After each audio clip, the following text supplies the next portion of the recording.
உத்தரப்பிரதேசத்தில் மோனலிசா போஸ்லே என்ற மாலை விற்பனையாளர் மகா கும்பமேளாவின் போது இணையத்தில் பரபரப்பை ஏற்படுத்தினார். அவரது அற்புதமான அழகுக்கு பெயர் பெற்றவர். இந்தூரைச் சேர்ந்த 16 வயது சிறுமி தனது மயக்கும் அம்பர் நிறக்கங்கள் மற்றும் அமைதியான இருப்பால் பிரயாக்ராஜில் ஒரு பெரிய கூட்டத்தினரிடையே பரவலான கவனத்தை ஈர்த்தார்.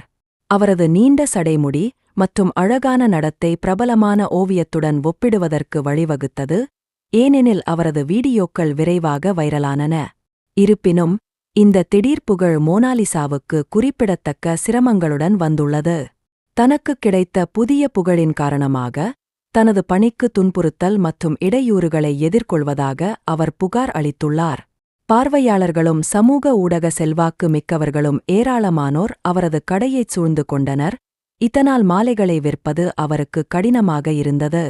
சமீபத்திய ஒரு பதிவில் மோனலிசா தனது தந்தையால் புகைப்படங்களுக்காக அனுப்பப்பட்டதாகக் கூறி பொய்யான சாக்குப்போக்கின் கீழ் ஒரு குழு ஆண்கள் தனது கூடாரத்திற்குள் நுழைந்தபோது தனக்கு ஏற்பட்ட பதட்டமான அனுபவத்தை பகிர்ந்து கொண்டார். நான் அவர்களை மறுத்துவிட்டேன். அவர்கள் உண்மையிலேயே அவர்களை அனுப்பியிருந்தால் என் தந்தையிடம் பேசச் சொன்னேன் என்று அவர் கூறினார்.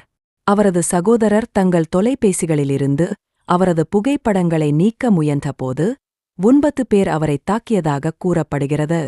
எனக்கு பயமாக இருக்கிறது என்று அவர் கூறினார். அந்த பகுதியில் மின்சாரம் இல்லை என்பதை ஒப்புக்கொண்டார். இது பாதுகாப்பு கவலைகளை எழுப்பியது.